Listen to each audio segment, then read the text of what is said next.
Salut, je suis Christelle ici de la chaîne Académie de la Nouvelle Conscience. Un corps dans le lit. Après la cucaracha. Alors, un corps dans le lit, j'avais une petite inspiration et de refaire une petite vidéo sur pourquoi l'oubli. Pourquoi on perd la mémoire d'une vie à une autre. Donc j'ai parlé des basses fréquences, des expériences en fait négatives. Des expériences négatives, effectivement. D'une part, se souvenir de tout, ça peut être compliqué. Ça m'est arrivé d'ailleurs en certaines reprises.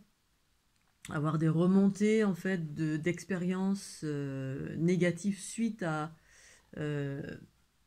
alors c'était suite à un soin, je crois que j'étais passée entre les mains d'un ostéo qui m'avait manipulé un peu fortement, un ostéo énergéticien. Donc il m'avait manipulé un peu comme Zébulon. Et du coup, ça a eu pour effet de libérer des mémoires, et trop fortement, et du coup, plusieurs en même temps, et ça a été très très difficile. Alors, première des choses.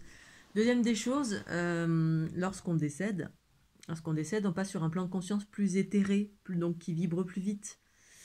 Et donc quand ça vibre plus vite et qu'on est détaché du corps, du coup c'est beaucoup plus clair, on retrouve une forme de conscience, on retrouve la conscience,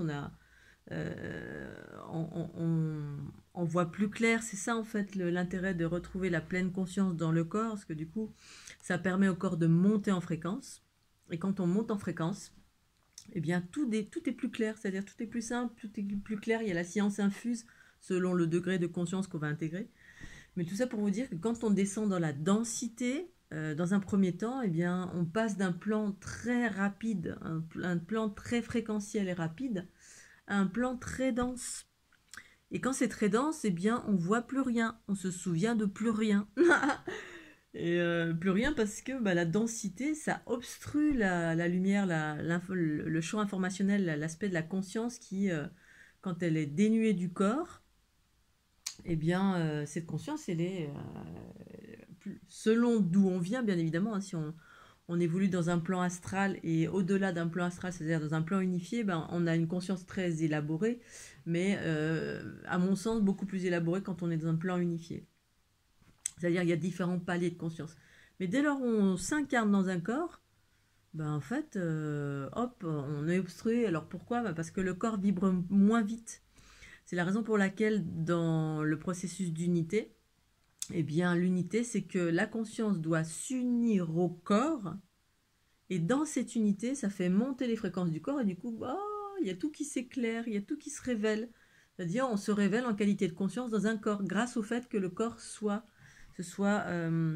est fusionné avec la conscience, mais par la grâce de la conscience, une conscience plus élaborée, et par un travail de nettoyage du corps, de tout ce qui est dense, tout ce qui circule lentement, parce que le corps ici-bas, dans la dualité, je vais enlever mes lunettes, certainement que j'ai des petits yeux, mais on s'en fout.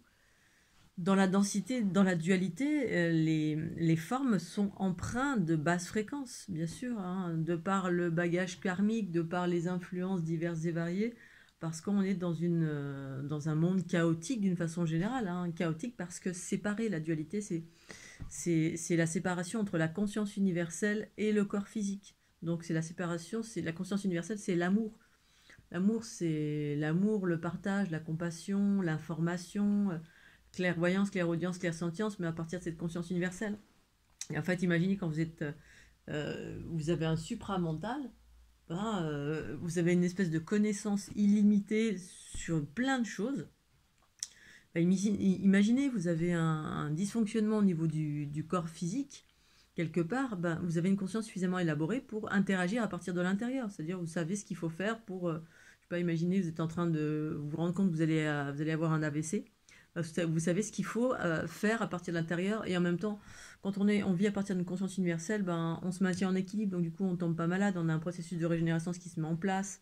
Bref, il y a une multitude de choses, la joie, la connaissance, on prend les bons chemins, donc c'est ce qui amène à l'harmonie, on est en joie parce qu'on n'a plus de peur, plus rien, alors que dans la dualité, effectivement, comme on est dissocié de la conscience est là, hein, mais on a une conscience qui est pas très élaborée. Voilà, une conscience, le fait d'avoir conscience qu'on est vivant, qu'on peut manger. Bref, on a une conscience basique. Et la conscience évolue en paliers selon le travail qu'on effectue sur soi. Et donc, quand on rentre dans cette densité, on oublie tout. On oublie tout. Du coup, il faut qu'on rebosse. Et d'une part, parce que aussi, on rentre dans des corps différents qui sont porteurs d'informations différentes. Voilà, quand on s'incarne dans telle ou telle famille, il y a des choses, des bagages beaucoup plus lourds qui sont portés de par les origines de la lignée, de par voilà, ce qu'on a fait comme action de vie en vie en vie. Bref, on a différents bagages et du coup, on doit bosser pour nettoyer les bagages. Et selon aussi les fréquences desquelles on provient, effectivement, si on vient d'un monde source, ce sera peut-être plus rapide. Et encore, ça dépend. Ça dépend aussi de notre mission de vie. Ça dépend parce qu'il y a un réveil qui est programmé aussi de ce que j'ai observé. Alors, je vais vous faire un petit exemple de conscience universelle, de passer d'une conscience universelle à une densité telle que on oublie tout.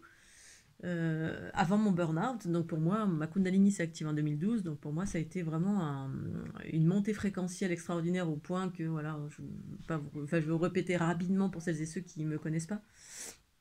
J'ai vécu des états d'élargissement de conscience perpétuels et crescendo, hein, ça montait en puissance de jour en jour.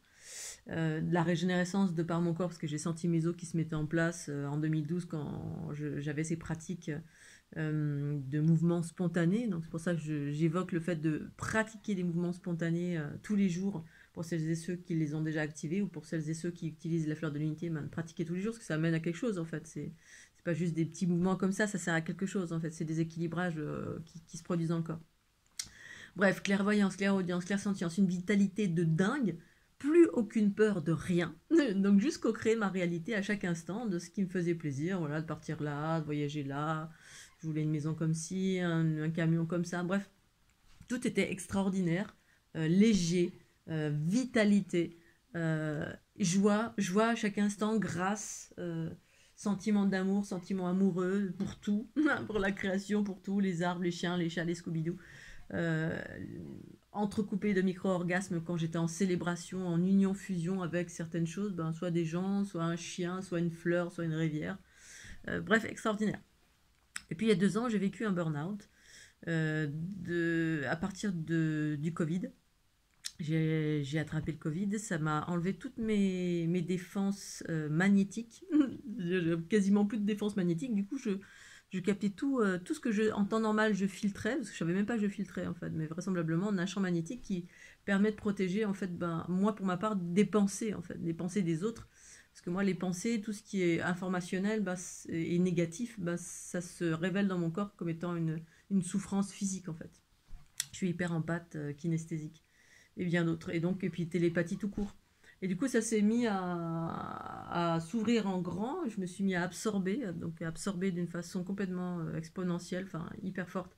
Et ça m'a éclaté au niveau de mon corps. Et tout ce que j'ai absorbé, du coup, j'ai pas pu transformer rapidement parce que j'ai absorbé une masse de négativité, dont celle de mon papa qui allait décéder quelques temps après. En fait, il y avait un processus de transmission d'informations de génération en génération. Hein. Je sais exactement comment ça se transmet du vivant aussi. Ce qui fait qu'on se récupère des bagages de vie en vie en vie, que vous en ayez conscience ou pas, hein, comme quelqu'un qui a un cancer, dans une famille, il y a des cancers du sein, d'une génération en génération, ça se transmet plus ou moins. Et bien énergétiquement, les bobos émotionnels, du mental, des émotions, et tout ça, ça se transmet aussi. Bref, je suis passée de la lumière à l'obscurité la plus totale, parce que j'ai récupéré, alors je vais parler des bagages de mon papa. Hein. Mon papa, c'est quelqu'un qui était plutôt dans l'animalité, qui était plutôt dans la survie, qui avait peur de tout. Bref, il était dans le Covid, il avait super peur. Et puis voilà, c'est pas un jugement, c'est un constat. On est dans une planète où la peur est prédominante pour tout. Donc on a peur de mourir, on a peur de souffrir, on a peur de perdre, on a peur de manquer, on a peur. Bref, on a 4 milliards de peurs. On a peur des serpents, on a peur des araignées, on a peur du vide, on a peur. Bref, et des peurs diverses et variées. Mais une trouille, une envie. Vraiment, je suis passée, j'ai oublié tout ce que j'étais que dans la peur, j'étais dans la peur tous les jours. Alors je travaillais à me remonter en fréquence parce que j'ai pas perdu ma conscience, la conscience de l'amour, mais je cherchais justement l'amour, la beauté, la douceur partout, parce que j'observais, parce que c'est ça faire de l'équilibre. Mais du coup, on perd la mémoire, il y a une forme de perte de mémoire ben voilà, de la beauté, on peut perdre la mémoire de mon éternité, c'est-à-dire je me sentais éternelle, et c'est une réalité, hein, l'observation, la vie à partir de la conscience universelle, ben on n'a plus peur parce qu'on sait on est éternel, dans le sens où une fois que le corps s'arrête, ben, tout continue, rien ne s'arrête. Rien ne s'arrête. Mais la vie observée à partir que la conscience du corps, ben le corps il a peur de tout parce qu'il a peur de mourir. Et en fait, il s'agit d'un juste équilibre dans la vie d'une façon générale quand on est guidé par la conscience universelle d'un côté et de temps en temps alerté par la conscience primaire du corps, la conscience de la survie quand le corps est en danger. Mais là, c'était une prédominance que de peur, de peur, de peur. Et ça au quotidien, donc il a fallu lutter pour maintenir l'équilibre, revenir à un équilibre, mais il y a un oubli qui se fait, un oubli de la joie, un oubli de l'amour, un oubli de plein de choses.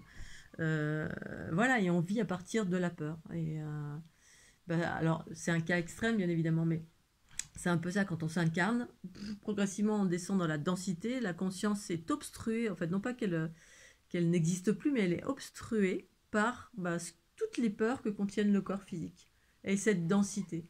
En fait, dans cette densité, sachez que partout, il y a des agrégats d'énergie de basse fréquence, remplis de peur, de souffrance, tous les chaos, parce qu'en fait, cette peur, cette souffrance, alors, remplie d'agrégats, je vais préciser ma pensée, moi, en qualité de, entre guillemets, hyper-empathe, depuis que je suis petite, j'absorbe indépendamment de ma volonté, maintenant je sais pourquoi, hein, c'est un processus d'unité, union-fusion, et donc il s'agit aussi de recycler ces énergies, et c'est pas le cas de tous, mais partout où je passais, notamment voilà, quand j'étais plus jeune, j'étais très férue de l'archéologie, j'allais dans des châteaux, des fois j'avais des vertiges, je tombais, bref, j'avais ces processus de mal-être par endroits. Et ensuite, j'ai commencé à sentir énergétiquement, puis ensuite à savoir, à force de pratique ou d'écouter mes intuitions. Et donc, la Terre est engrammée comme notre corps, pareil. Hein. Dans les couches terrestres, vous avez des basses fréquences qui sont engrammées. Il y a des cimetières, il y a des animaux qui sont morts, il y a eu des cataclysmes antédiluviens avec des choses qui se sont engrammées. Et donc, des batailles, des gens qui sont morts collectivement et qui, en fait, sont restés dans cette densité parce que des fois, il y a des incompréhensions, des fois, on a été fauchés et du coup, les âmes, elles veulent pas partir. Enfin, le corps astral veut rester ici. Et du coup, empreint d'une certaine souffrance. Et donc, ça crée une espèce de Ouroboros qui est ici proche de la dualité de la densité terrestre. Et du coup, ça crée de la densité partout, partout. Donc en permanence, j'ai absorbé dans certains lieux et donc dans l'optique de transformer, c'est-à-dire je nettoyais partout et ça a toujours été depuis que je suis née. Et donc tant que ce monde ne sera pas nettoyé, à chaque fois qu'on s'incarne, alors c'est nettoyé de plus en plus, hein, parce qu'avec les hautes fréquences desquelles la Terre a été bombardée et desquelles nous avons été bombardés, hein, ces hautes fréquences, ces particules cosmiques d'ondes provenant d'ondes spiralées du trou noir de la galaxie, ça fait monter en fréquence, et le fait de faire monter en fréquence, c'est bien ça transforme, et ça doit passer par des êtres humains, les êtres humains, parce que il est nécessaire que le corps et la densité s'unissent avec la conscience universelle. Il y a un processus d'unité qui doit se faire, d'union-fusion. Et en fait, le processus d'unité, c'est le seul moyen de déployer la conscience universelle, à mon sens. Voilà. De sortir de la matrice, en l'occurrence aussi. Et donc voilà, quand on passe de vie en vie, c'est ça en fait, on rentre dans une espèce de densité, et jusqu'à ce que cette densité, d'une façon individuelle et collective, s'allège, tout simplement. Une fois qu'elle est allégée, c'est-à-dire cette rapidité, cette vitesse, d'où le fait de parler très très vite, pour certains qui râlent, mais vous parlez trop vite, oui, je sais, mais vous suivez les fréquences ou pas selon comment je vibre. Voilà, je parle lentement parce que je suis un peu endormie encore. C'est dur la vie. Voilà, je vais me mettre un petit peu comme ça. Bon, on voit plus mes cernes. Oh, j'assume, hein. De toute façon, j'ai fait la cucaracha jusqu'à 4h. C'est normal. Donc voilà, c'est la deuxième petite vidéo. La première que j'ai expliqué aussi, le fait de ne pas se souvenir, il y a d'une part, de vie en vie, si on se souvient de toutes les atrocités, en fait, ça se révèle progressivement pour celui ou celle qui est prêt. C'est-à-dire, celui ou celle qui est prêt, ça veut dire c'est une personne qui commence à entamer à un moment donné un retour vers soi. Donc c'est ça le processus d'unité, hein, pour celles et ceux qui n'ont pas vécu, qui ne connaissent pas l'unité. Et qui commence par un chemin de développement personnel, et on commence à rentrer en soi, et là commence le travail du nettoyage, de la guérison, c'est-à-dire à commencer à mettre en lumière tous les bobos divers et variés, jusqu'à les bobos dans les cycles karmiques, qui de toute façon, de vie en vie en vie, s'édulcorent, parce qu'on refait les mêmes choses à chaque fois, mais on le refait différemment, plus ou moins. Parce que, et ça c'est la même chose sur les événements alors individuels, les événements collectifs, parce que une énergie, elle agit, une énergie de basse fréquence et de haute fréquence, mais là je parle de basse fréquence, c'est ça qui est très dense, eh bien elle résonne une information, elle va attirer quelque chose de similaire. Voilà, c'est pour ça qu'on attire dans notre vie des événements, parfois pour certains qui ont des événements redondants, toujours la même chose. Eh bien c'est parce que justement, quand on attire des événements redondants, c'est pour avoir l'occasion de guérir en fait. Voilà, quand on revit une situation, là, il y a quelques années en arrière, quand j'ai eu ma dernière compagne, il y a eu une espèce de trio entre ma meilleure amie, ma meilleure amie, une compagne, et puis moi, je voyais en fait une situation, mais c'était chaotique au possible, mais je savais que c'était une situation qu'il était nécessaire de revivre pour guérir. Sauf que les deux autres protagonistes n'ont rien vu. Voilà. Même si moi je criais oui, c'est là pour guérir, voilà, des fois on est aveuglé par la colère, on revit le même truc parce qu'on n'arrive pas à dépasser la colère, la violence, la trahison, le manque, bref, les blessures individuelles et collectives relatives aux blessures, aux souffrances ici-bas sur la planète Terre, desquelles on doit s'abroger par la transformation, c'est-à-dire regarder en pleine face tout ce qui arrive dans notre vie et ce qui existe en nous, ce qui vibre, et puis faire la paix avec, c'est-à-dire union-fusion, en gros Ho'oponopono, de mille et une façons. Mais au-delà du Ho'oponopono, c'est vraiment un processus d'absorption, c'est ce que font les hyper-empathes, en tout cas moi. J'absorbe quelque chose et puis je le fais pour moi, mais je le fais aussi pour l'ensemble de la planète, à mon plus grand désarroi des fois, parce que des fois j'en ai marre, je me dis oh j'en ai marre, transformé par tout le monde. Voilà. Et, mais voilà, c'est la raison une des raisons pour laquelle on oublie, on descend dans un plan qui est très dense et pour retrouver la mémoire, il s'agit de travailler sur soi, à nettoyer pour soi-même bien sûr, et puis en même temps les hyper-empathes le font aussi pour l'ensemble. Ça c'est juste votre processus en lien avec l'unité, parce que l'unité on n'est pas séparés, et en fait il y a ces fameux trous noirs qui correspondent à la porte de laquelle on provient, c'est le voyage dans l'espace, c'est ça le bond dans le temps, c'est un voyage dans l'espace et le temps, enfin un temps qui n'existe pas, mais c'est quand même un voyage via les trous noirs pour arriver dans cette dimension et faire ce qu'on a à faire pour certains et certaines d'entre nous, afin d'aider l'évolution de la planète par rapport à ce que l'on est. C'est notre mission de vie en quelque sorte, que vous en ayez conscience ou pas. Voilà Scooby-Doo, allez je vous fais des gros bisous, je vous souhaite un super dimanche, il fait super beau. Je vais profiter, d'abord il s'agissait de me réveiller un petit peu, et puis quand j'aurai repris la patate, eh bien, je vais profiter de cette magnifique journée. Ça fait quasiment un mois qu'il pleut. Donc, youpi, vive le soleil. J'espère que vous allez tous bien. Je vous embrasse bien fort. Et puis à tout bientôt. Tchuss.